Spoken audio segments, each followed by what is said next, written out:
Hi, I'm Andy Teach, host of Andy's Awesome Adventures, and welcome to Istanbul. For years I've wanted to visit Istanbul, and when I arrived I was not disappointed. I was surprised to learn that it has a population of over 15 million people, but I did know that Istanbul is the only city in the world that's located on two continents, Europe and Asia. It's a European city with a Middle Eastern flavor. About 95% of the population is Muslim, and it's the fifth most visited city in the world with over 12 million visitors annually. Before my trip, I was debating whether to stay in Old Istanbul, which features many of the main tourist attractions, or New Istanbul, which is across the Galata Bridge and features more locals, businesses, and nightlife. I chose Old Istanbul because it's much closer to the sights. Only 10 minutes from my hotel was the Hagia Sophia, the Basilica Cistern, Topkapi Palace, the Hippodrome, and of course the iconic Blue Mosque. All are located very close to each other. To me, the Blue Mosque is the symbol of Istanbul and was one of the main reasons for me visiting this city. Well, after 15 hours of flying in a plane, including a 4-hour layover in JFK, I finally made it to Istanbul. I am in Turkey. And this is the Hagia Sophia, which is one of the great examples of Byzantine architecture. I believe it's almost 1,000 years old, and I'll be visiting it in a day or two. But this is from the old city. That's where I am right now. So how's this for a view?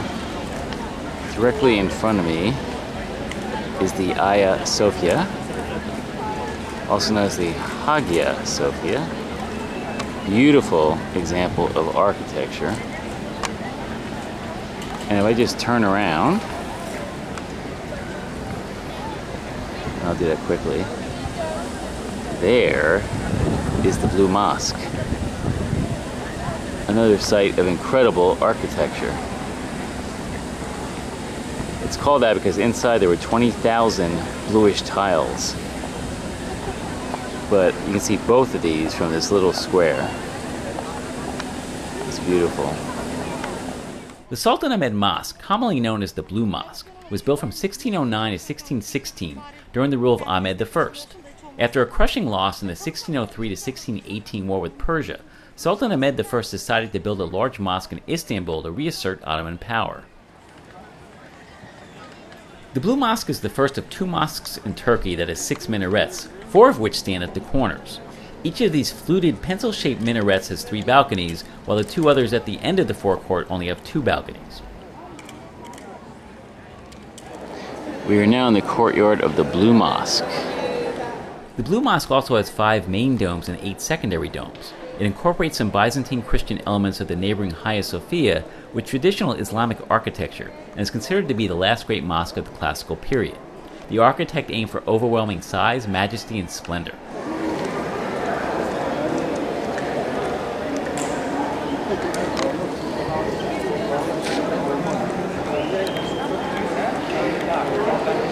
Time to go inside. I am now entering the Blue Mosque. It is quite big. Wow.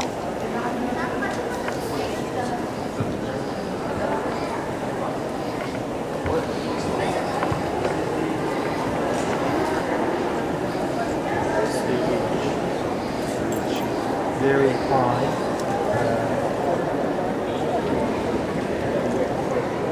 More than 200 stained glass windows with intricate designs that emit natural light, today assisted by chandeliers. On the chandeliers, ostrich eggs are found that were meant to avoid cobwebs inside the mosque by repelling spiders. The decorations and tablets on the walls include verses from the Quran, many of them made by the greatest calligrapher of the time. Over the years, they've been repeatedly restored.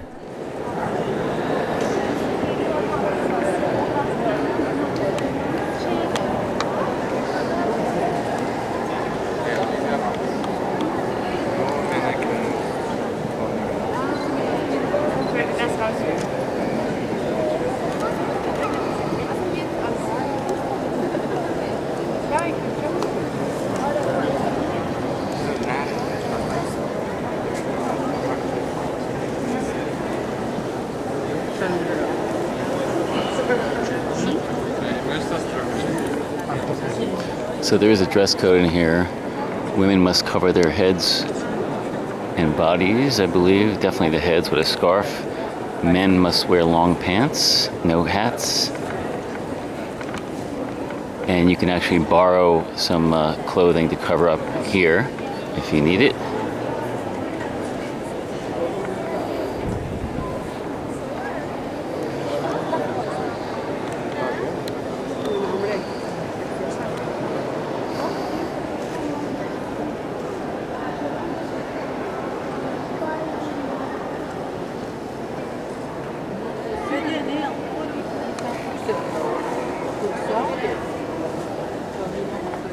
This is the ornately decorated pulpit, where the imam stands when he is delivering his sermon. The mosque has been designed so that even when it's at its most crowded, everyone in the mosque can see and hear the imam.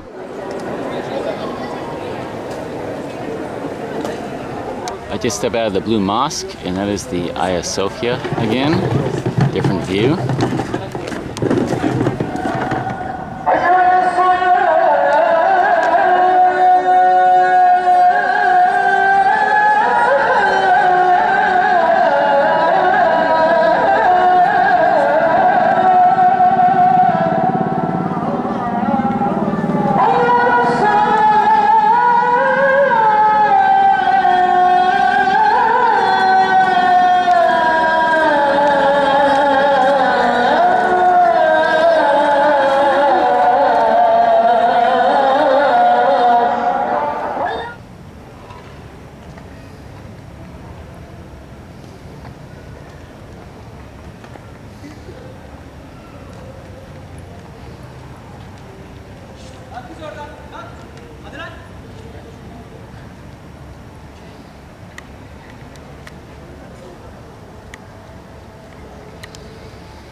And there's the Blue Mosque, beautifully lit up at night.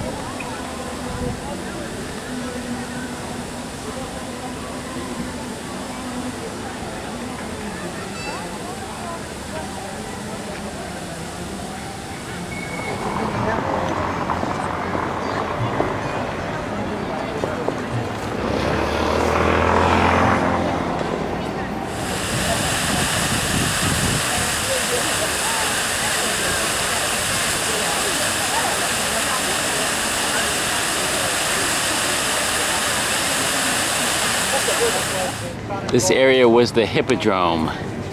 The Hippodrome, located in Sultan Ahmet Square just outside the Blue Mosque, was a circus that was the sporting and social center of Constantinople, capital of the Byzantine Empire. Chariot races, coronations, court ceremonies, and parades took place here. It was constructed in 203 AD during the reign of the Emperor Septimius Severus, and after 324 expanded by Constantine the Great. Today, only a few fragments of the original structure survive. The actual track is 6.6 feet below the present surface, and the stadium that surrounded it had a capacity of between 50 and 100,000 people. This is the Obelisk of Theodosius. Let's take a closer look. The Obelisk of Theodosius was originally erected in the 15th century BC at the Temple of Karnak in Egypt. The red granite obelisk was brought to Constantinople in 390 AD by the Byzantine Emperor Theodosius I. The hieroglyphic inscriptions describe the victories of the pharaoh.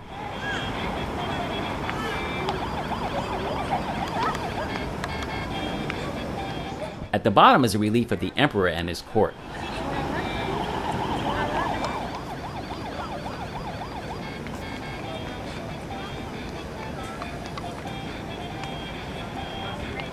The Hagia Sophia was a Greek Orthodox Christian church, later converted into an Ottoman mosque, and is now a museum. Unfortunately, nothing remains of the original Hagia Sophia, which was built on the site in the 4th century by Constantine the Great and was burned down during rioting that took place in 404 AD. Constantine was the first Christian emperor and founder of the city of Constantinople, which he called the New Rome. Famous for its massive 18-story, 103-foot dome, it's considered the epitome of Byzantine architecture and is said to have changed the history of architecture. When the dome of Hagia Sophia was placed, walls began to lean outward because of the weight. Then walls to support the dome were built. It remained the world's largest cathedral for nearly 1,000 years until the Seville Cathedral was completed in 1520. Just walk down this way towards the main entrance. Please mind. From the date of its reconstruction, ordered by Byzantine Emperor Justinian I in 537 AD, and until 1453, the Hagia Sophia served as an Orthodox cathedral and seat of the Patriarch of Constantinople, except between 1204 and 1261, when it was converted by the Fourth Crusaders to a Roman Catholic cathedral. The building was a mosque from 1453 until 1931, when it was closed to the public for 4 years, and then reopened in 1935 as a museum by Ataturk, the leader of the Republic of Turkey. While the Blue Mosque is a famous Istanbul landmark, it's actually the Hagia Sophia that is now Turkey's most visited tourist attraction, with over 3 million visitors a year. So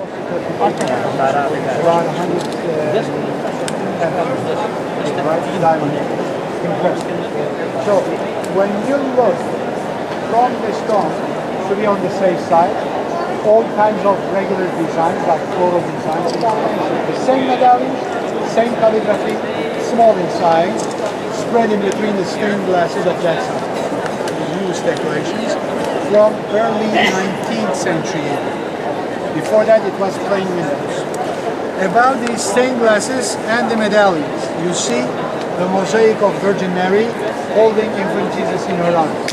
The attire of Virgin Mary made completely out of lapis lazuli, and the attire of Jesus made out of gold plating. To the right hand side of it, behind this big medallion, or let me put it this way, the medallion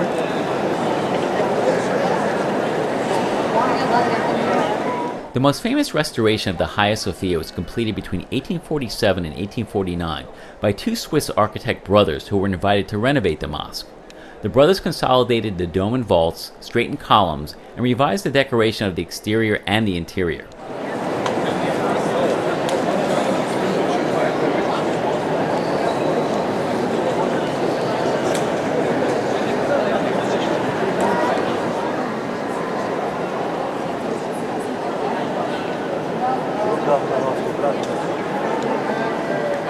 A 1993 UNESCO mission to Turkey noted falling plaster, dirty marble facings, broken windows, decorative paintings damaged by moisture, and ill-maintained lead roofing.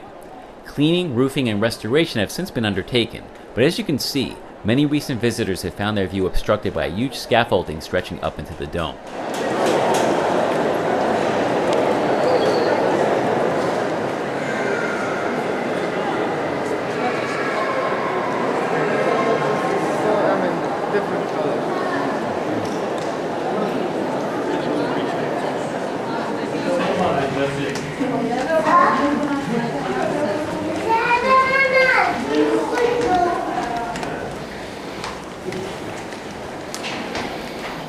The Hagia Sophia was designed by two Greek mathematicians who specialized in geometry. Their work was a technical triumph, even though the structure was severely damaged several times by earthquakes. The original dome collapsed after an earthquake in 558, and its replacement fell in 563. Steps were taken to better secure the dome, but there were additional partial collapses in 989 and 1346.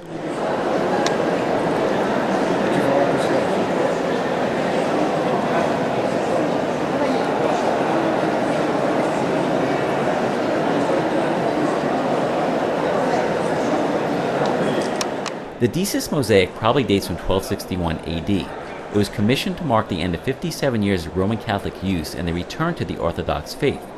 In this panel, the Virgin Mary and John the Baptist are imploring the intercession of Christ for humanity on Judgment Day.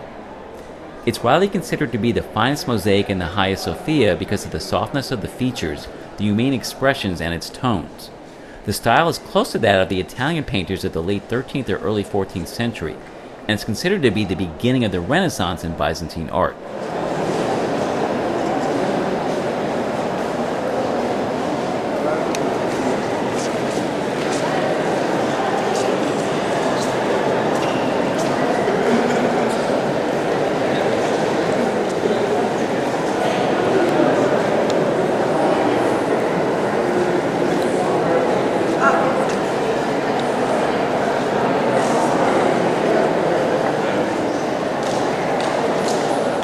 The Comnenus mosaic dates from 1122. The Virgin Mary is standing in the middle, depicted as usual in Byzantine art in a dark blue gown. She holds the child Christ on her lap. He gives his blessing with his right hand while holding a scroll in his left hand. On her right side stands Emperor John II Comnenus, represented in a garb embellished with precious stones. He holds a purse, symbol of an imperial donation to the church. Empress Irene stands on the left side of the Virgin, wearing ceremonial garments and offering a document. The Byzantine architecture of the Hagia Sophia served as inspiration for two other Istanbul mosques, the Blue Mosque and the Suleymaniye Mosque, and was the main mosque of Istanbul from its initial conversion until the construction of the Blue Mosque in 1616. The Basilica Cistern is the largest of several hundred ancient cisterns that lie beneath the city of Istanbul, formerly known as Constantinople. They were built to ensure a water supply during a siege. The cistern, located 500 feet southwest of the Hagia Sophia, was first constructed during the reign of Constantine in the 4th century and was restored and extended by Byzantine Emperor Justinian in the 6th century. There was once a basilica located above, hence the name. Well, I'm down in the cistern. As you can see, it's very dark here. And these are like just little aqueducts that were built probably 1,000 years ago. Unfortunately, I don't have any more light. But there's a lot of columns in here. Maybe you can see the arches up here. This cathedral-sized cistern is an underground chamber approximately 453 feet by 212 feet, about 105,000 square feet in area, capable of holding almost 3 million cubic feet of water. The ceiling is supported by 336 marble columns, each 30 feet high, arranged in 12 rows of 28 columns, each spaced 16 feet apart.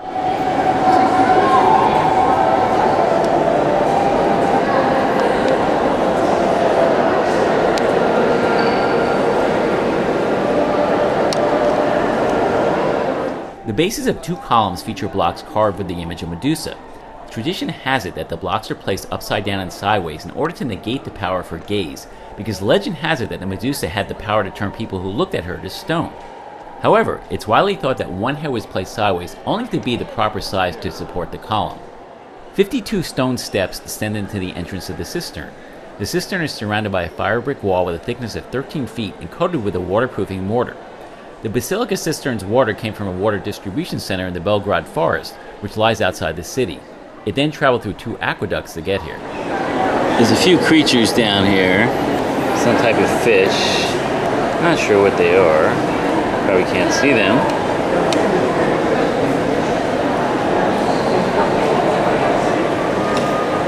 Here we're walking on the side of the Hagia Sophia toward Topkapi Palace.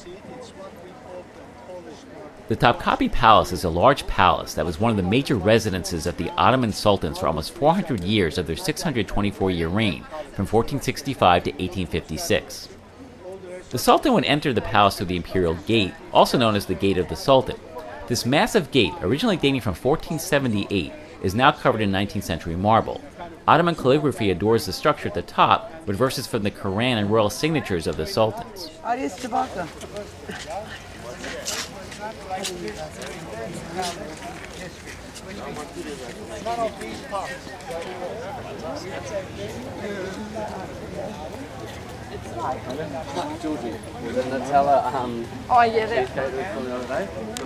An inscription at the door dates this gate to at least 1542. Only those with an official purpose or foreign dignitaries were allowed passage through the gate. All visitors had to dismount before this point, since only the Sultan was allowed to enter the gate on horseback. The second courtyard was completed around 1465 during the reign of Mehmed II, but received its final appearance around 1525 to 1529 during the reign of Suleiman I. This courtyard is surrounded by the former palace hospital, bakery, elite military quarters, stables, the imperial harem, and kitchens. The second courtyard was primarily used by the Sultan to dispense justice and hold audiences. This was also done here to impress visitors.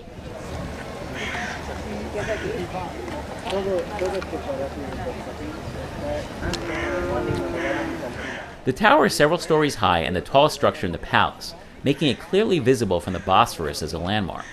The tower symbolizes the eternal vigilance of the Sultan against injustice. Everyone from afar was supposed to be able to see the tower to feel assured about the Sultan's presence. The tower was also used by the Sultan for viewing pleasures. The old tower used to have grilled windows, enabling him to see without being seen, adding to the aura of seclusion.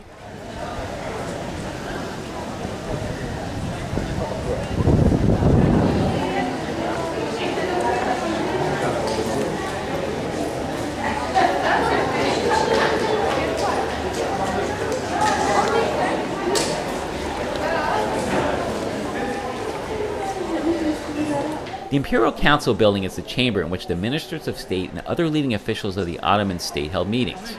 In the Imperial Council meetings, the political, administrative, and religious affairs of the state and important concerns of the citizens were discussed. In other words, the Ottoman Empire was run from here. The Imperial Council normally met 4 times a week after prayer at dawn. The meetings at the Imperial Council were run according to an elaborate and strict protocol.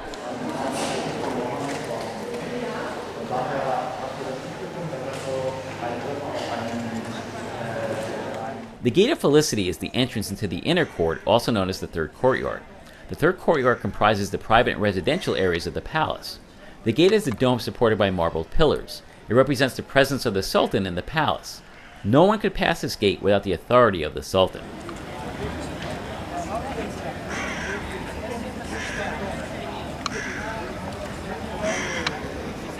The audience chamber, also known as audience hall or chamber of petitions, is right behind the Gate of Felicity to hide the view towards the third courtyard.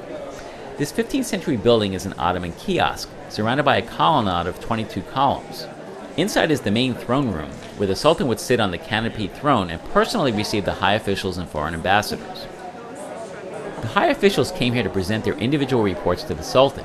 Depending on their reports, the Sultan showed his pleasure by showering them with gifts and high offices, or in the worst case, having them strangled by deaf-mute eunuchs. The chamber was thus a place that officials reporting to the Sultan entered without knowing if they would leave here alive again. The Conqueror's Pavilion, also called the Conqueror's Kiosk, is one of the pavilions built under Sultan Mehmed II and one of the oldest buildings inside the palace. It was built around 1460 when the palace was first constructed. It houses the imperial treasury, which contains a vast collection of art, jewelry, heirlooms, and money belonging to the Ottoman dynasty. Besides this, the golden throne of the Sultan. The candle hanging like human-sized each, weight about 60 pounds, 26 kilos each, made out of pure rose gold and decorated with diamonds. The baby cradle is made out of pure solid gold and decorated with gold.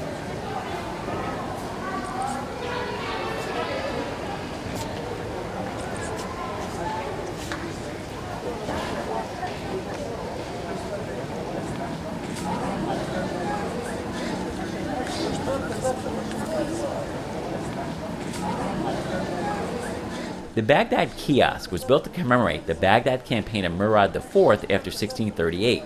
The facade is covered with marble and strips of rocks containing crystals.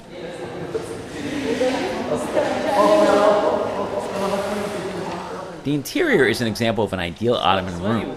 The blue and white tiles on the walls are copies of the tiles of the circumcision room right across the terrace.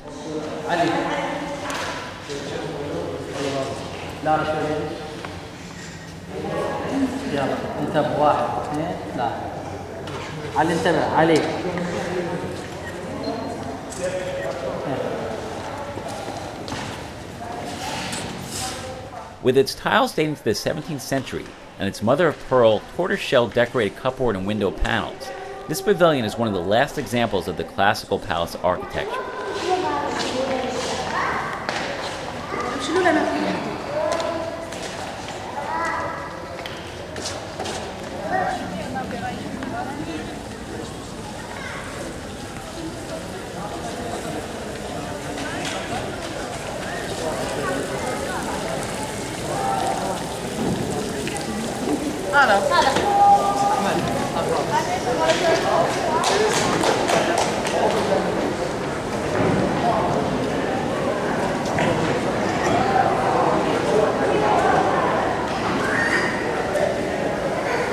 This, I was told, is a Byzantine column, 1800 years old, right near the city bus stop. Was it once part of a much larger building? That thing is pretty tall. Of course, I have no idea what I'm saying. It's quite humid out here. Humidity equals stupidity. The column of Constantine, also known as the burnt stone or the burnt pillar, is a 115-foot tall Roman monumental column constructed on the orders of the Roman Emperor Constantine the Great around 330 AD. It commemorates the declaration of Byzantium, modern-day Istanbul, renamed by Constantine as Nova Roma, or New Rome, as the new capital city of the Roman Empire. Earthquakes and a fire in 1779 destroyed the neighborhood surrounding the column, leaving it with black scorch marks and earning it the name Burnt Column or the Burnt Pillar.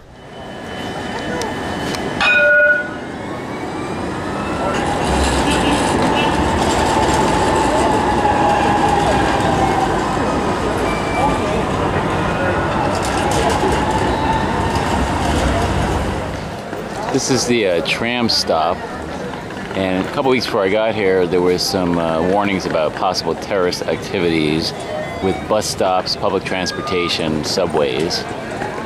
So things look pretty quiet now. Let's hope it stays that way.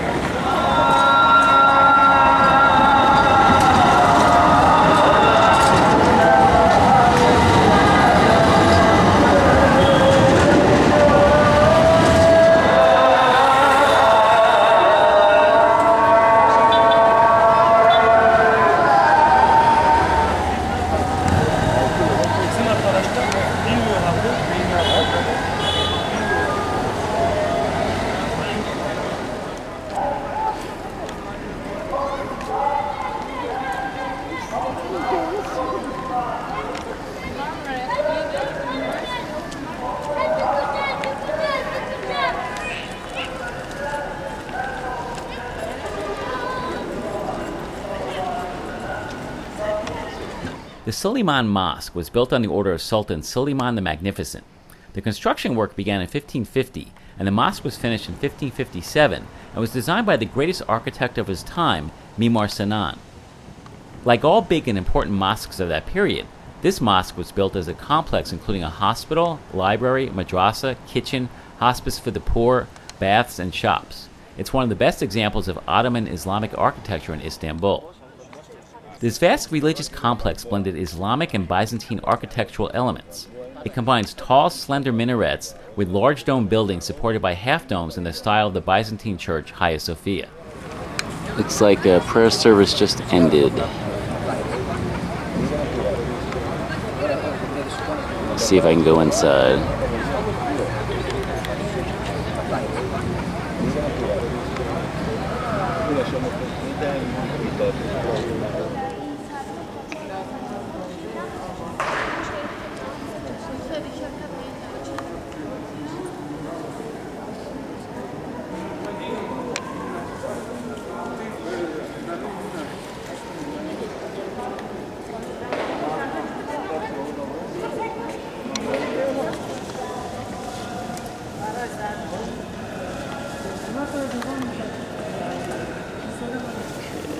I am entering the mosque. We had to wait until after the prayers were over. Wow.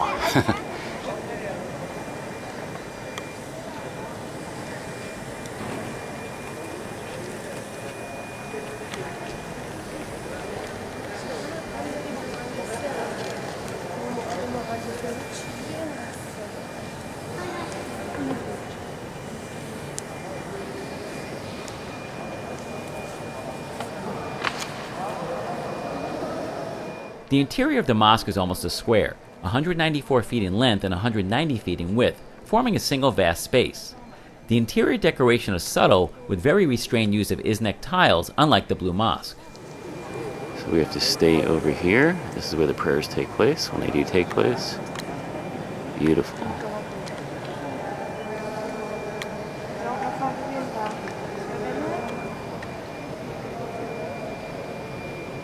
The mosque was ravaged by a fire in 1660 and was restored by Sultan Mehmed IV. Part of the dome collapsed again during the earthquake of 1766.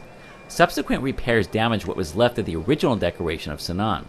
Recent cleaning has shown that Sinan experimented first with blue before turning to red as the dominant color of the dome.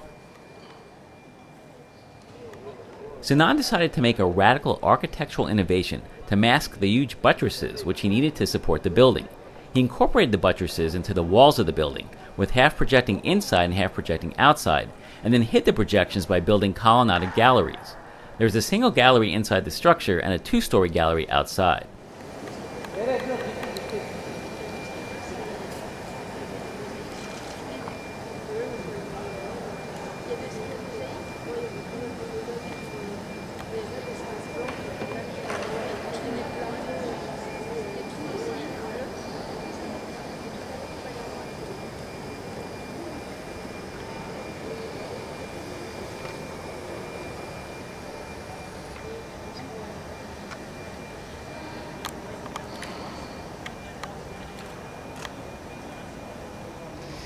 This looks like a cemetery. I assume these are headstones.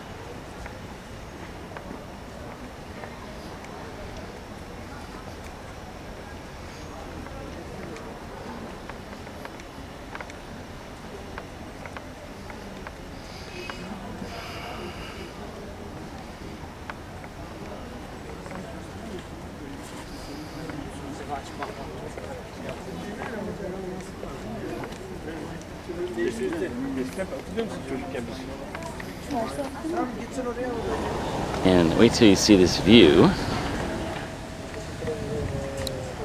So from here you can see the other side. And that on the right is the Bosphorus River.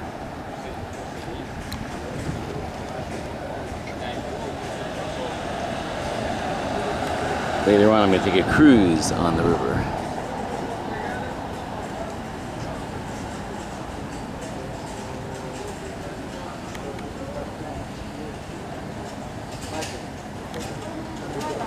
Okay, I'm somewhere near the spice market, and I just happen to be walking through these streets. A lot of things being sold.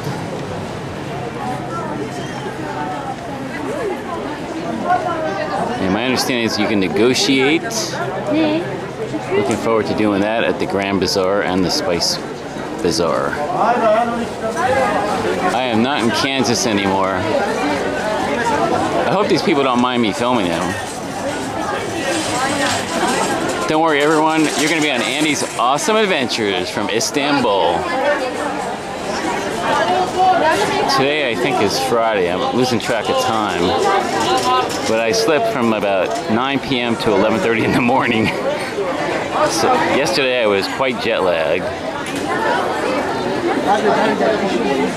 Woo! Okay.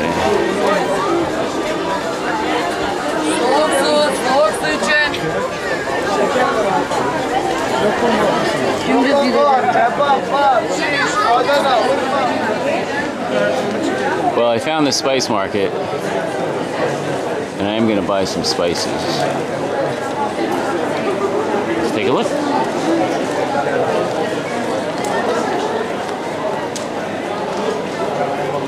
Nice.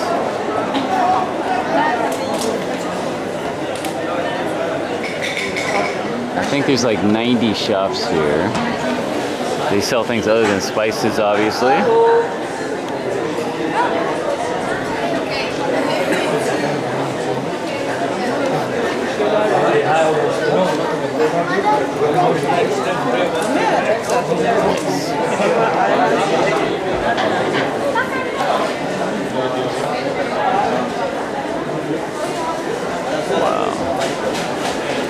The question is, what makes one place better than another? I'm guessing they're selling similar things, but I like the way the spices are presented. Hello, welcome, brother. I'll be back. Yes, 1 second, please. Don't worry, sir. I'll be back.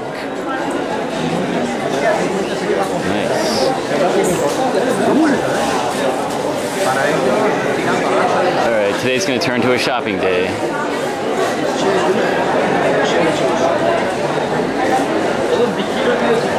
Wow. I think I'm going to be here for a while.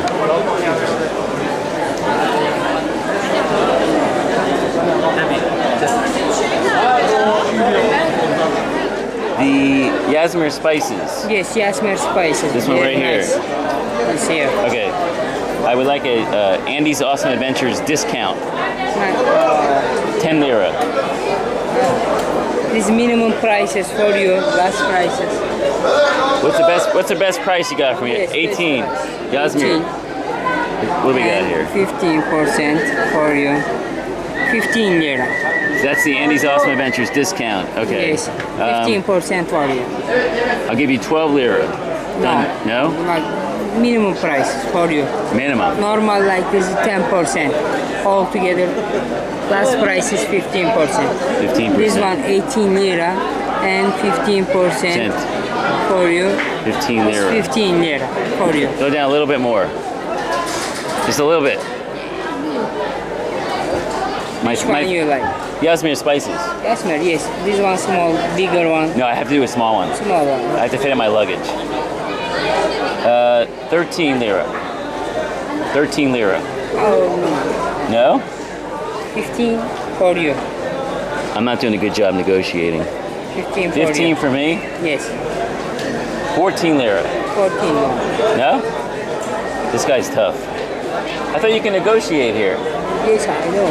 It's the Yasmer brand expensive. Oh, Yasmin's expensive. All right. Yasmin Well, if you put it that brand. way, then I will pay 15 lira for that. 15. 15. All right, we got a deal. Okay, 15. 1, 2, One, just one. just one. Well, Andy's Awesome Adventures has negotiated an outstanding deal on spices, or maybe not. Hadi merhaba. Here it is, right here. Let me just see. It is Yasmin. Beautiful. Got some peppers and stuff. Okay. Thank you. Thank you. One thing's for sure is a lot of people here. Something tells me I found the Grand Bazaar.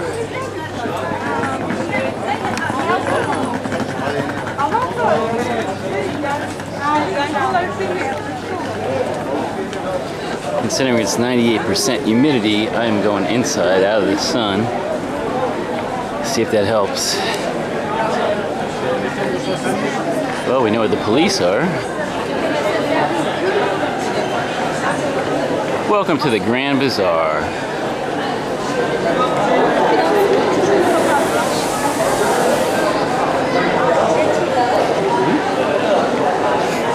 Which way shall I go?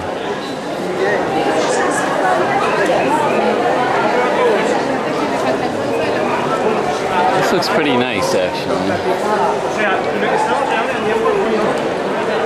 I must be in the jewelry section. Alright, let's see. So I just bought 2 silk scarves here. And the original price was about 130 lira. And I got them down to 100, which is about $33 total. So I don't know if that's a good deal or not, but at least I negotiate a little bit. Well, I'm back in the Grand Bazaar on my last day in Istanbul. And it's much calmer than the other day because we got here first thing in the morning and some of the shops weren't even open yet. I already purchased, I believe it's called a Marchand pipe. I got it for 50% off, which is kind of what you want to do, is try to get at least 50% off when you negotiate or bargain. But basically, they carry all types of jewelry,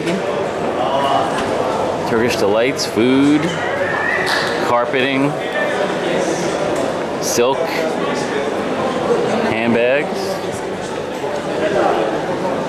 Some nice jewelry. Of course, spices, just like in the spice market.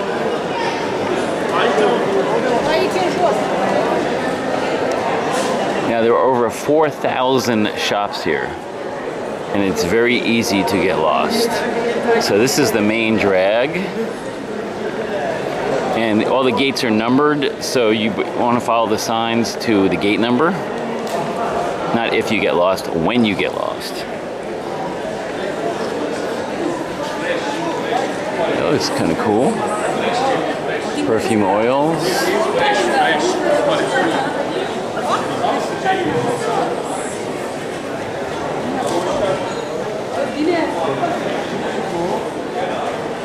Cashmere, silk.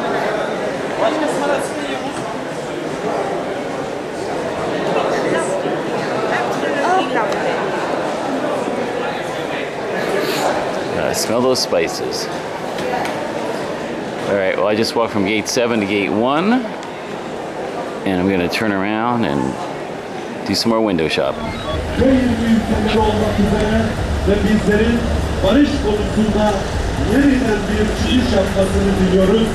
Cumhuriyet Halk Partisi olarak bugün burada barış eylemine, savaşa hayır demek için buraya gelen kadınlarımızı, gençlerimizi, Cumhuriyet Halk Partisi örgüt mensuplarımıza hepinize çok teşekkür ediyorum. Saygılar, sevgiler sunuyorum.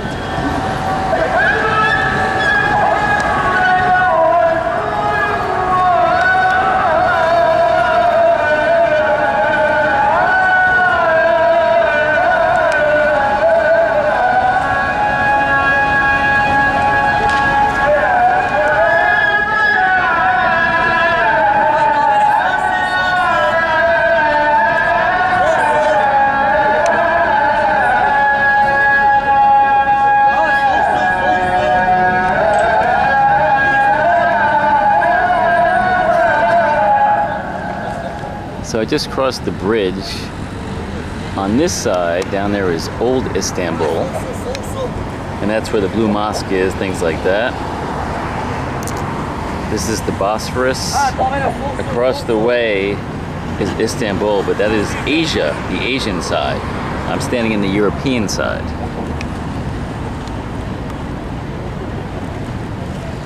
And now, across the bridge is New Istanbul, still in Europe.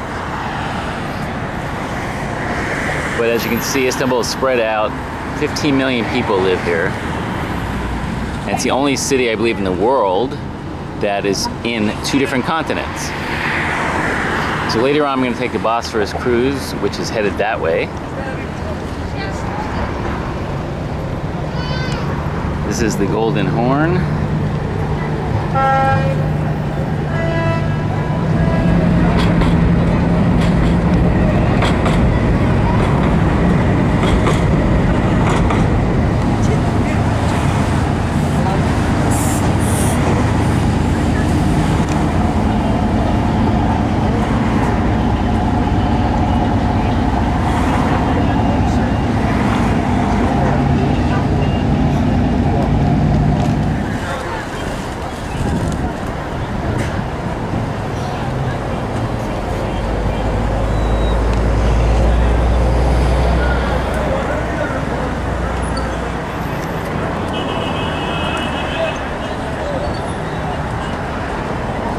This is the boat I will be taking on the Bosphorus cruise. Just waiting for people to get off.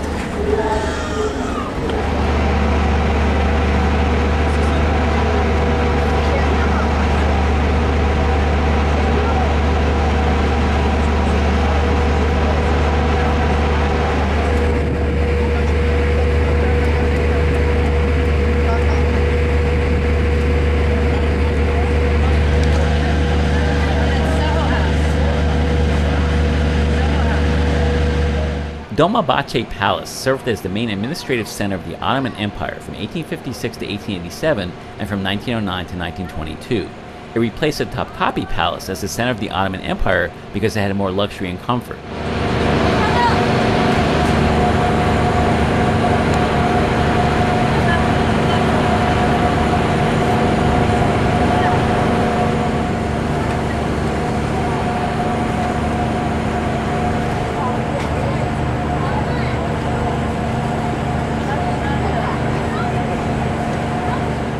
Sarıkhan Palace is a former Ottoman palace and is now a 5-star hotel. The palace, built by Sultan Abdulaziz, was designed by an Armenian palace architect and constructed by his sons between 1863 and 1867 during a period in which all Ottoman sultans built their own palaces rather than using those of their ancestors. Galatasaray University is a Turkish university established in Istanbul in 1992 following an agreement signed in the presence of the presidents of France and Turkey. It's widely regarded as one of the most prestigious and notable universities in Turkey. The establishment has 5 facilities, 200 teachers, and 2,500 students. 100 students of the university travel each year to France within the framework of its exchange programs. Courses at the university are trilingual, in Turkish, French, and English. Kabataş High School is one of the oldest and most prominent high schools in Turkey. The high school was established in 1908 by the Ottoman Sultan Abdülhamid II. During the Balkan Wars, Kabataş sent numerous students to the battlefront. Ortaköy Mosque, also known as the Grand Imperial Mosque of Sultan Abdülmecid, was built in 1721 but was ruined during an uprising. The current mosque, which was erected in its place, was ordered by the Ottoman Sultan Abdülmecid and built between 1854 and 1856 on the site of an 18th century mosque. Its architects were an Armenian father and son, who also designed the nearby Dolmabahce Palace and Dolmabahce Mosque. The first Bosphorus Bridge, now known as the July 15th Martyrs Bridge, is one of 3 suspension bridges spanning the Bosphorus Strait in Istanbul, thus connecting Europe and Asia. It's a gravity-anchored suspension bridge with steel towers and inclined hangars. The aerodynamic deck hangs on zigzag steel cables. The clearance of the bridge from sea level is 210 feet, about the height of the Blue Mosque minarets. After a group of soldiers took control and partially closed off the bridge during the military coup attempt on July 15, 2016, the Prime Minister announced that the bridge will be formally renamed as the July 15th Martyrs Bridge in memory of those killed while resisting the attempted coup. Beylarbeyi Palace is located on the Asian side of the Bosphorus and is an imperial Ottoman summer residence built in the 1860s by Sultan Abdulaziz. Empress Eugenie of France visited here on her way to the opening of the Suez Canal in 1869 and had her face slapped by the Sultan's mother for daring to enter the palace on the arm of Abdulaziz. Despite her initial reception, Empress Eugenie was so delighted by the elegance of the palace that she had a copy of the window in the guest room made for her bedroom in Paris. The Beylarbeyi Mosque was built in 1778 and commissioned by Sultan Abdulhamid I to commemorate his mother. The Baroque-style mosque was built using cut stone and has 2 minarets and 55 windows.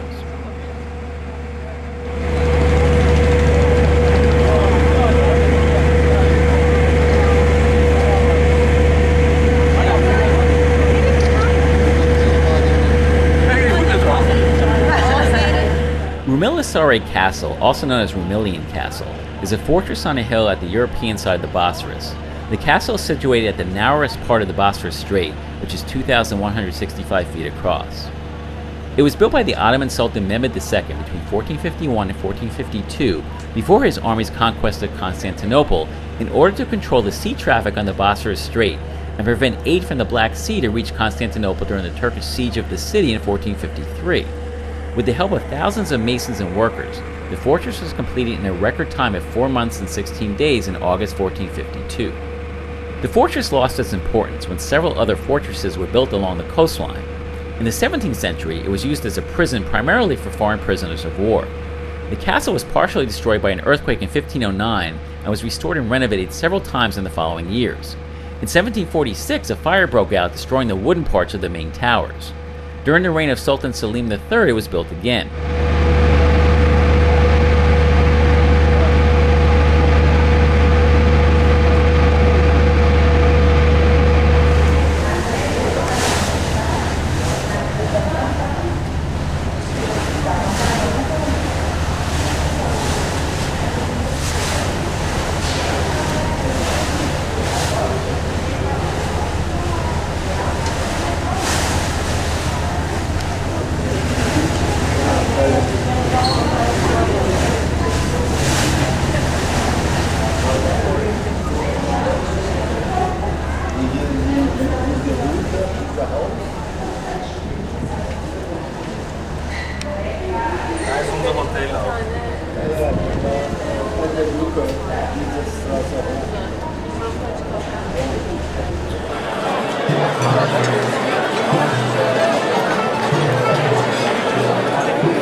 Gypsy bands here.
Ladies and gentlemen, Bosphorus is a strait of 26 miles, about 40 kilometers. Ladies and gentlemen, now we are literally in between two continents. So in other words, right inside at 3 o'clock direction, the old peninsula, like Queens or Brooklyn of New York. Behind us is like the Manhattan of New York. And now we are getting into New Jersey. So that's 90% residential. 7 out of 10 people living in Istanbul, they live on that side, the Asian side. Ladies and gentlemen, literally now, we welcome you at the Asian continent.